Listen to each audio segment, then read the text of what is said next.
Ashley Mitchell, welcome to Green Pill. Thank you for joining. First question, will you take the green pill? Yes. Awesome, that's the spirit. Ashley is a counselor right outside of DC in Burke, Virginia, Northern Virginia. She's an LPC, BCN. She's the owner of Guided Reflections Therapy. And today we're going to talk about anxiety, sleep, and neurofeedback, among other things. For folks listening, Ashley and I first connected really on sleep because I work on sleep a little bit. And then she started talking about neurofeedback, and I said, I've only met one other person who's as into it as she is. And so I thought that would be a great topic for today. But more interestingly, because the two of us could nerd out on the biochemistry of neurofeedback and psychology, and I'm sure Ashley would love to. But first, like, how did you come to be a therapist, Ashley? What's your life journey to this point? I was always interested in psychology. I remember being very into my psychology class in high school. And I remember that was the first time really being introduced to it. And we had a speaker come in who was the mother of one of the students in my class. And she was talking about how she ran her own business and worked out of her home. And her life just sounded amazing. And everything she was talking about was so fascinating. It was always in the back of my mind. But I was high school. I didn't know what I was going to do. I went to college, went to Penn State, and thought I would fall into more of a salesy communication type of route. But I kept taking psychology classes. I wasn't sure if I was going to go for a PhD, so I kept it in the back of my mind again, Hmm. minored in psychology, studied communications, and then I got out of school and didn't like any of the jobs I had. Hey, what'd you I do out of actually school? I Yeah. just took a number of different marketing jobs that Hmm. I hated, and I kept leaving for other salesy marketing jobs that I kept not Hmm. liking. And then my mom actually is the one who brought up talking to a career counselor. And I Hmm. was like, oh, that's a good idea. And one of the top jobs that she ended up like placing me with based off all the personality whatevers was counselor, like a therapist and or a teacher or something like that. And I was like, yeah, that makes so much sense. Like, why wouldn't I have just gone in that route? And then, yeah, applied to a couple schools. I went to Marymount in Northern Virginia for grad school.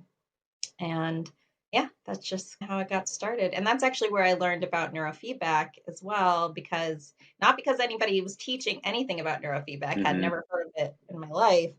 But there was another person in one of my classes who she was older. She was, I think, in her 40s, had a son who had been doing neurofeedback.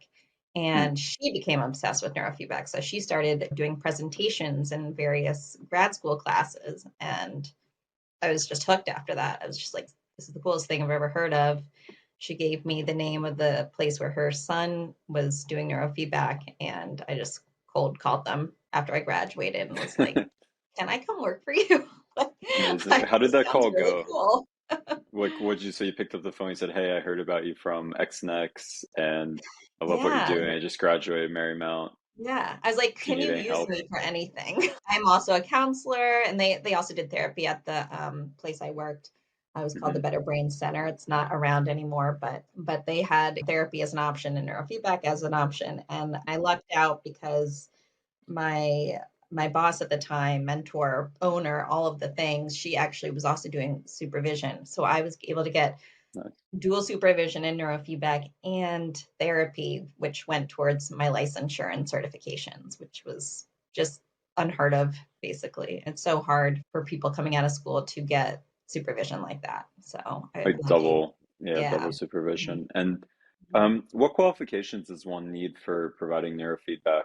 Is it quite regulated? Is it It's standardized? actually No. not. There are regulations, there are certifications. I do have those, but Hmm. anybody can theoretically do it who's in the not necessarily a medical profession, but any kind of nursing, doctors, therapists, chiropractors, massage Hmm. therapists, lots of people can use it. I think the way the people who sell the equipment try to regulate it because they know that it can be very potent. And if you don't know what Hmm. you're doing, it can definitely mess someone up if you're just experimenting willy nilly. But there's nobody actually saying you can or can't do it.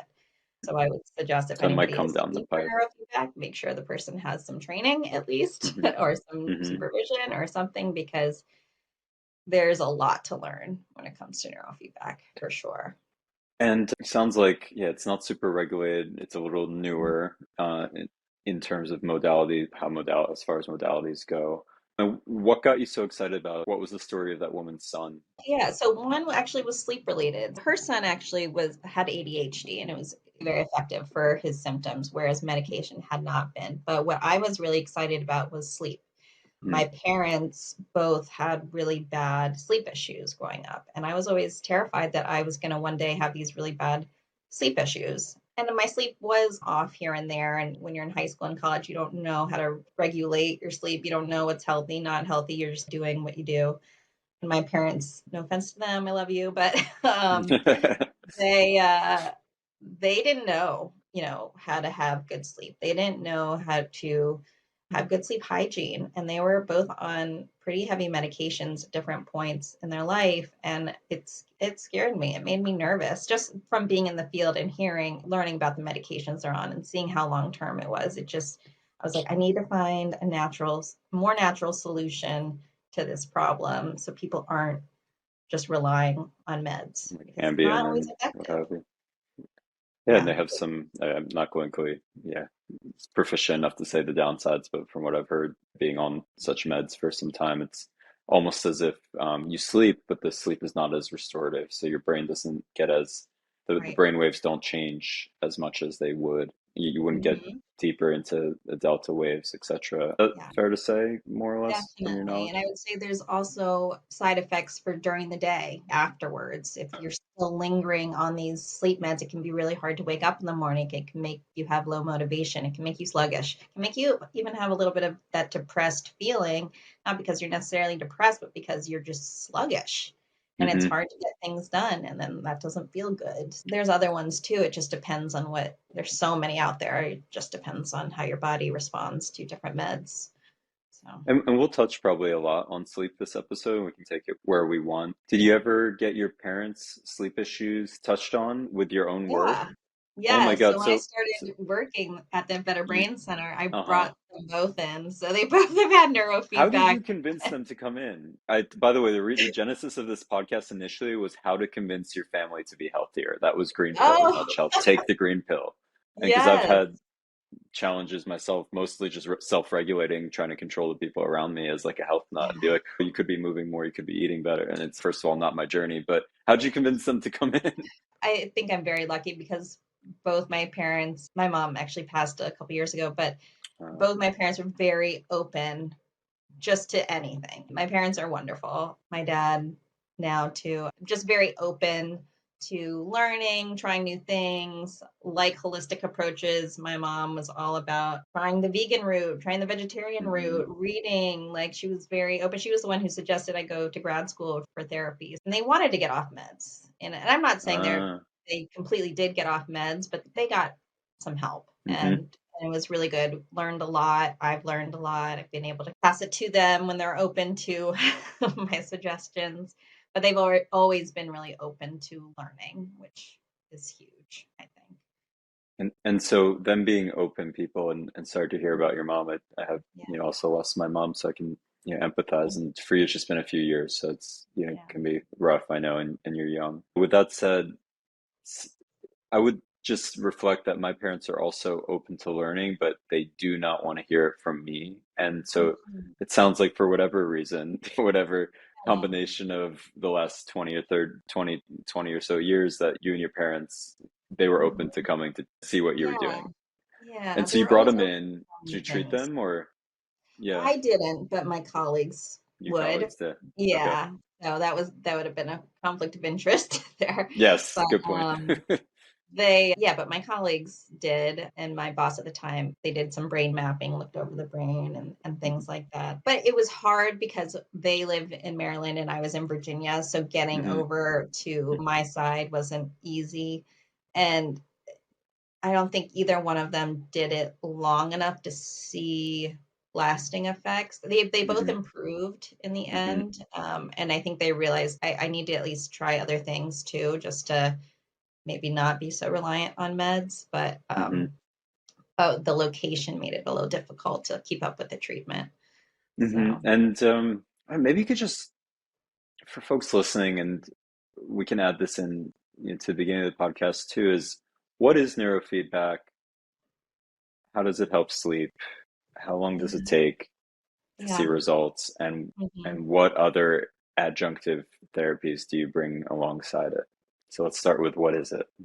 Yeah. So, neurofeedback is basically retraining the brain waves at a cellular level. So I use electrodes to be placed on the leads to read the electrical activity of the brain. I'm reading the delta, theta, alpha, beta, high beta brainwave activity. I am not putting anything into the brain.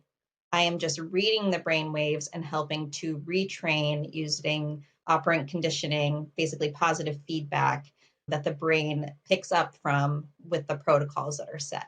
What I'm doing is basically placing leads at different points on the brain, depending on kind of the symptoms that you're talking about, needing help with. And then I will read what's going on and then set a protocol based off of that, based on what I know too. This isn't just complete willy nilly, but to help the frequencies be healthier, basically, be in a healthier frequency that works better for the brain. For example, if you are someone with, let's just say, sleep issues, you may have a lot of high beta frequency, which is basically really fast frequency. Like when you're feeling more anxious, when you're feeling like you're overthinking, when you're hypersensitive, hyper aware, you might have more high beta frequency. So if I'm seeing that in a particular part of the brain, whichever part I'm looking at, that could be contributing to sleep problems. There are lots of things that can contribute to sleep problems though, so but that's just one example. So what I would do is train down the high beta. So whenever your brain wave was in a healthier, more calm frequency rather than that kind of high beta mode, I would give the brain a reward. So the reward would be a beep. So you'd hear beeps and you'd be watching something on a screen and the screen would get lighter and darker. So when it's lighter, that's the brain's kind of positive reward for being in the right frequency, the frequency that I've set, the protocol that I've set, really. And if I can summarize, the brain is an electrical system. Mhm. You track how that electrical system works. There are a Mhm. number of different prevalent waves between the cells in the brain. Some of those waves include theta, alpha, beta, high beta, etc.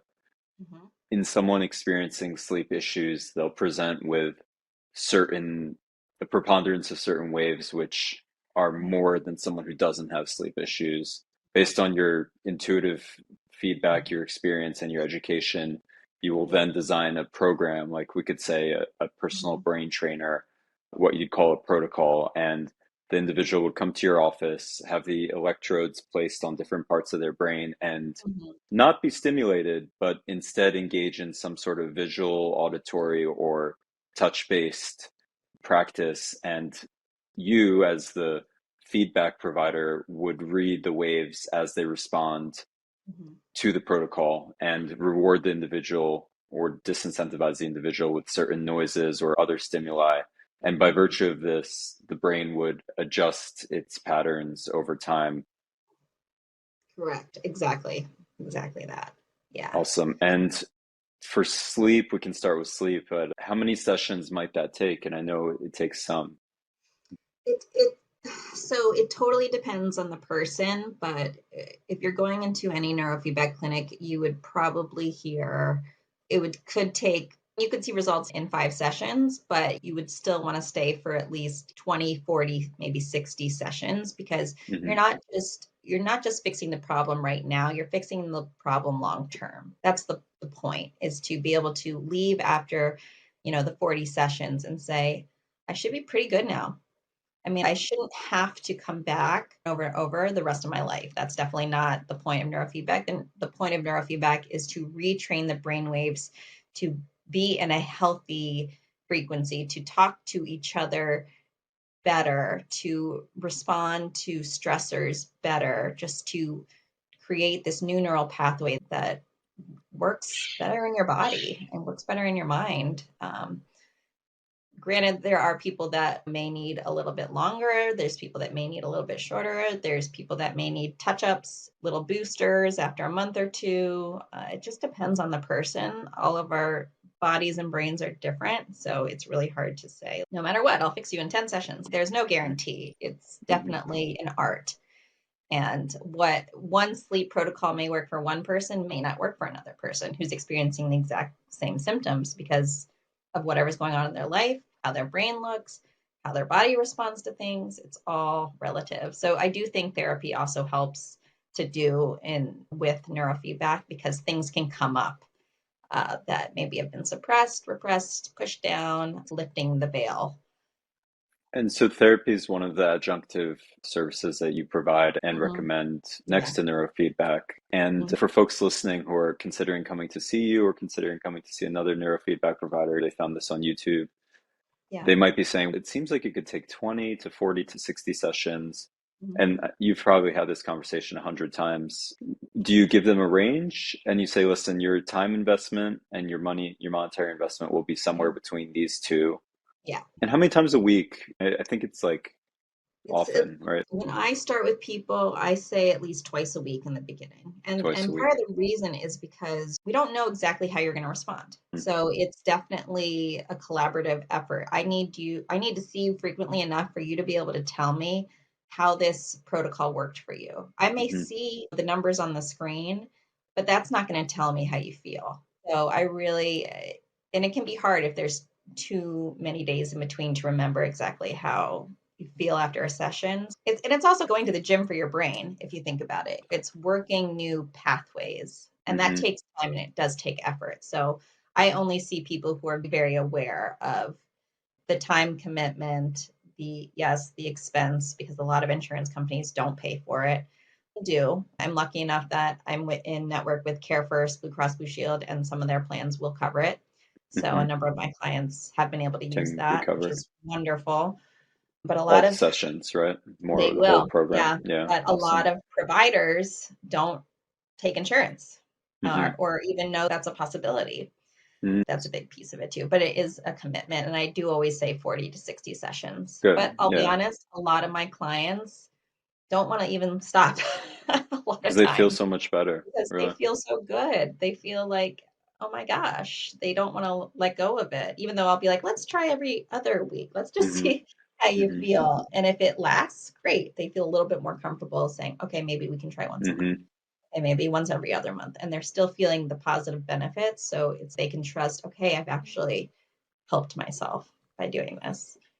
And I'd love to touch a little more on the clinical data as far as out there. But before we do that, my next question was, if you take someone who's sleeping 6 hours a night and their sleep latency before bed is 30 minutes, as in they're trying to go to sleep and they're just laying there for 30 Mhm. minutes trying to fall asleep. And then Yeah. 5, 6, 7, 8 weeks later, they're now sleeping 7 hours a night and they're falling asleep within 5 to 10 minutes. It's a Hmm. huge difference, and people will see it. The Hmm. quantified self in me, the biohacker, the tracker guy, wants to say, Ashley, have you put a wearable on anybody and tracked your outcomes so that you can show Hmm. people, like, hey, this is working? Have Hmm. you? A wearable meaning what? Like a Apple Watch or a Whoop or an Yeah. Aura Ring or anything like that? No, I haven't. I don't have one. If they don't have one themselves, I don't Hmm. have one to give them. But Yeah, for I do sure. have a client right now who he's an older gentleman in his 60s, and he came in because nothing else was working. He was Wow. on so many medications. He had tried all the therapies. He'd done a lot of stuff, and he was like, I haven't tried neurofeedback. I Hmm. really want to see if this works. And I was like, all right, there is no guarantee. I can't guarantee anything, but I will try everything, Hmm. you know. And he went from waking up 7, 8 times a night, not being able to fall asleep very easily, to now waking up only a couple times a night, typically to use the restroom or whatever, is as Hmm. people do, As we do, but yeah. getting way more hours of sleep, feeling way more rested, falling asleep really easily, and he's ecstatic. He is he Of was able to get course. off his meds. It was amazing. That's not everybody's story, but that is a possibility. I've How do you seen it find do the wonderful bell things. curve for outcomes, like when it comes to sleep? If you saw 100 people, how many, what percent have his ecstatic outcome? What percent have a decent improvement? What percent have no improvement in your experience?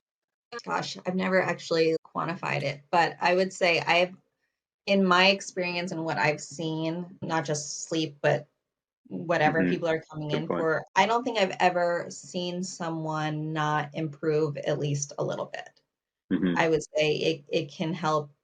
From what I've seen, at least let's just say 90%, it's done something for them. Hmm. Um, but that's just me from what I've Right. seen. Right. But I've just seen, I wouldn't keep doing it if I didn't see so many major improvements Of and course. people who have tried so many other things. How do And I people love find that you? this Oh, is, go ahead. sorry, I No, just said sorry, it, finish. it's more natural. It does what medication tries to do for a lot of people without the side effects, without basically the side effects for medication can be so dramatic that people just want to get off of it. Even if it's helping with the original thing that they want to get off of it because of the side effects that they've had. And I've Hmm. seen neurofeedback help people get off of medication, which is huge.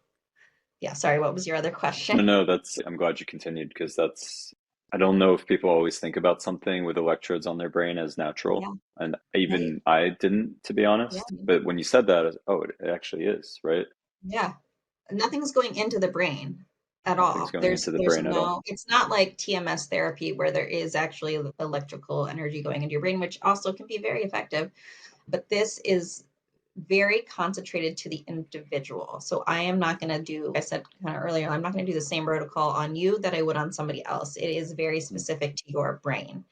And that's Mm-hmm. why I think of it like an art too, because someone really has to understand how it works in order to really be effective, I think. Hmm. And you get a lot of, no pun intended, but feedback from what you try. It is by nature personal. Yes, because I don't, some people do this where they just take a map of your brain and say, I see some Hmm. issues here, so I'm just going to work on that. And they don't even ask the people how they Mm. feel after each session. That is solely what I go off of. I write down all the numbers and I see all the little things, but their feedback is the most important to me. I want to hear how you feel after each session. I want to hear any little thing, any slight improvement, or even if there is an issue, which there rarely is, but it could be sleep got worse, or it could be someone felt a little more anxious. Hmm. Which means to me, I'm not going to do that protocol again. I'm going to do a different one. I'm not going to keep doing something over and over if that didn't elicit a positive effect in my mind. And for folks listening, and just to clarify, when someone comes in, it takes how long to do an initial brain map, and then the subsequent treatment sessions, how long do those take? And then people feel it right away, typically, some anxiety lifted, and or they feel it later. Is it both or either? It's it all depends on the person. I have Okay, seen a number of people feel it right away. After the cool. first day, they're like, wow, I can't believe I slept 4 hours in a row or whatever it Wow. is, especially if they were having problems. But in terms of, sorry, you asked the I guess just like, mapping, the yeah, how session. long does it take? Yeah, the initial Yeah. session, then the So subsequent ones. Yeah. for me, I don't use brain mapping, which I know is a little controversial. I do it individually during each session, but I don't take a full map. I just don't have the capabilities to do it. A lot of this stuff is very expensive, and Hmm. I just don't, I don't have the capabilities in order to do a full brain map. So I'll do a little individual ones based on what they're telling me. So I typically always look at least 10 different areas on the brain Hmm. in the beginning. In an initial session, I'll do about 20 minutes. And I don't Just tend to 20 do minutes. more, just Yeah. 20 minutes because the brain is very, some people are affected very quickly and are very sensitive. The brain has to get used to this feedback. It's not used to having this immediate feedback. Hmm. It can be very potent initially, almost too much. And I have found too long a sessions can actually do more harm than good. So I always start out lower. And then I don't tend to go more than 30 minutes. If someone has a really hardy brain and they're not noticing things that quickly, then I feel more comfortable going for a longer session or trying a little bit deeper of a protocol. But some people feel things really quickly, and too long a session would irritate their brain. I'm hearing this. I'm like, that sounds a little scary. And could you just walk through a little more detail? It's 20 or 30 minutes. Could you just walk through what kind of stimulation folks are going to get? So they have the nodes or the electrodes reading brainwaves, and then you're having them watch something visual that's black Yeah, and white with some like noise. Maybe a you could just walk TV us through show. a Just TV so show. Okay. it's really not something I don't want it to sound scary because it's really Yeah, not. yeah. You're not doing anything. Your brain is doing all the work. You're not feeling anything. That's not true. You might be feeling something, but you tend to feel the effects 48 hours within 48 hours after or 72 hours after. So it may not be right away, which is Hmm. why I don't like to do it too long because I don't know the next day how they're going to feel. And when I say irritated, it's not like a side effect of a drug. It's if you felt anything negative, it would be maybe a slight headache. It could be Hmm. a little more irritable. It could Hmm. be your sleep could be interrupted. Depending, and Hmm. I'm not saying if I'm working on a sleep protocol, those tend to not interrupt sleep. But if I'm working on anxiety or there's Hmm. something else, some other symptomatology going on, you could have just a different effect because all protocols, like I said, aren't going to work the same on each person. Some people might not notice anything. And then I'm like, all right, we may try that one again. We might move on and try something else at a different location. It Hmm. all depends on the person. And so yeah, the irritability that you mentioned, or the, I forget which word to use, but the kind of downside of watching the TV show for too long or having too many stimuli or for too Mhm. long is you might be a little irritable, you might have a bit of a headache, you might see Yeah. some downstream effects the And next it'll couple of go days. away. It's not Yeah, it'll something go that's away. gonna like stay with you long term or anything. It's just something you might notice. I don't usually feel frustrated like this. Why Hmm. did I feel frustrated? It could have been the protocol. But hopefully you're feeling things like I'm more calm, I'm more well rested, I'm more relaxed, I'm not as stressed, I'm not overthinking. Those are the things I would want to happen. Nice. And how do people track their symptoms and feelings afterwards? Is it journal? Is it Journal. Yeah. journal? Just Okay, just cool. I just want like a few thoughts. I'm gonna say every time somebody comes in, how did you feel? What'd you notice? If I'm working on a specific thing, which usually I am, anxiety or Hmm. sleep or Hmm. ADHD or something like that, it's how were you feeling when you had this test come up? Were you feeling more stressed? Were you feeling a little more relaxed? Where Hmm. did you notice it in your body anywhere? Just basically what did you notice? I don't want to lead the question too much. I want to hear what they Yes. have to say. And if nothing really pops out for them, then that tells me something too. It What does wasn't that too tell you? remarkable. Okay, great. You didn't notice too much. All right, that's fine. That's okay too. And just either try it again based on maybe the numbers I see or try something new and see if they notice anything. Nice. I like how it's just upfront. People are coming in. ADHD is really impacts people's lives. Sleep issues, for sure. Anxiety, people don't realize how life could be without anxiety. You can really help people, and they commit upfront to like a couple months of really Yeah. figuring this out. So I like that because it's been that way, like therapy, where you're bought in and it doesn't take one session. Same with personal training. I used to train folks in New York, and yeah, so can I just do once a week? I'm like, I'm not going to work with you once a week. I'm sorry. Like, you can take your money elsewhere.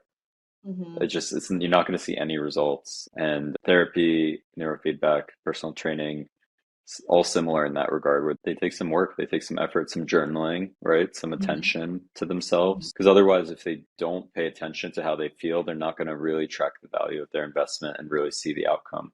Because they're just like, Ashley's going to give me some exercise and I'll just get better. And it's, you need to give your perceptive brain and your consciousness attention to this, which I think, I don't know, clinically saying that might be part of how it works, is that they're really paying a lot of Absolutely. attention. Yeah, yeah. A lot of us go through life not paying attention. We're not paying attention to how we feel or where our thoughts are or our actions and reactions. And this really slows you down. I can't work with someone who's not going to take the time to be aware. Just be aware. That's all I'm asking. You really don't have to do anything else except try to be aware of how you feel. And then tell me That's about pretty good. That's it. pretty Yeah. good. I mean, that's a pretty Yeah. good deal. I guess one of my last questions for you is when you start somebody down the sleep path, and then we can take anxiety secondarily, what Mhm. adjunctive modalities, practices, tips, habits do you give them, and in what form? Like, how do you give deliver that? Totally. That's huge too, because you can't have really bad habits and do neurofeedback and expect it to change everything. I do want people, and I always do some therapy ahead of neurofeedback because I want them to try the sleep hygiene. I want them to get into a good routine. I want them to go to sleep every night at the same time and wake up every day at the same time. I want them to go to sleep in the dark. I want them to stop their electronics. I want them to be really mindful of their caffeine intake because caffeine can really affect people's sleep, and people don't think that it does, but it does quite a bit. I want them to be aware of their exercise routine. I want them to be aware of getting enough sunlight in the morning. There's a lot that goes into sleep, and I want them to try those things, at least some of them before we get started and see if that makes a difference. Sometimes removing caffeine is all it takes. Some people improve immediately because they are like, "Oh, caffeine actually really does affect me and now I sleep better." So that and all Caffeine's that will fun. change the brain. All that will change the way the brain will look with neurofeedback. If you're drinking a lot of caffeine, your brain is going to look different. If you're drinking alcohol, your brain is going to look different. If you're sleep deprived, your brain is going to look different. So really having people be aware of how important their sleep is, how important getting exercise is, how important eating well is, and all of that changes the way your body and brain work. It just does. So So you I talk start about with all of that, that in all of yeah, my and you classes. talk about it. Hmm. And you do the same for anxiety, like Hmm. similar, Absolutely. yeah, It's all similar connected. protocols. Yeah. And if you're Awesome. not getting good sleep and you have anxiety, that can definitely affect each other. Um, hmm so Kind it's of all connected. chicken or egg, yeah, with that one, the anxiety Yeah. and the sleep. Cool. So people come into you, they have a first initial session, like maybe a couple sessions of talk therapy just to get to Hmm. know you. You get to know their issues. You Yeah. suggest some of the behavioral Hmm. practices, some of which you just suggested. And Right. then if the behavioral doesn't help in a couple Hmm. weeks, few like maybe Hmm. 2 to 3 weeks, then Hmm. you'll guide Yeah. people down the path of neurofeedback so they Yeah. if they should choose. And Right. then 20 to 40 to 60 sessions Hmm. later, almost everyone improves, some majorly so, some so much that they don't want to stop and they want to persist with it, even though you're like, hey, you're okay. And then, yeah, because think about somebody's suffering a lot, maybe for Right. years, like this older gentleman. Years. And then you Yes. come, not that you come in, but they come to you, and all of a sudden, Hmm. whatever you do, including the neurofeedback and some of the behavioral stuff, some of the accountability, but Yeah. the whole package and the attention that you pay and that they pay fixes their problem. Of course, they don't want to leave. They're like, I Right. feel okay. I feel great. And Right. And that's then it's the amazing to be fear able to of not deliver to feeling someone. great anymore that happens. Yes, right, right. It's really good to hear. Ashley Mitchell, thank you so much for coming on. I just want to make Gladly. sure I've got everything right on here. Guided Mhm. Reflections Therapy, Burke, Virginia. Where can people find you? Could you just please tell us your website verbally as well as your Yeah, socials? guidedtherapyva.com is the GuidedTherapyVA.com. website. I'm And on, your Therapy Instagram, Today I and saw you had Psychology one too. Today, all of those. Hmm Yeah, Awesome. Awesome. And Virginia, right? So in good. Virginia, yeah. Mhm. Good. Well, thank you so much for coming on. Any final thoughts that you want to share with the world? Uh, I don't think so. I feel like I've said a lot, but just be aware. Be aware. Balance is so important. Work on your health when it comes to exercise and sleep and nutrition. That all plays a huge part in mental health as well. So those are really important. Awesome. Thank you. Thanks for coming Mhm. on. Thanks.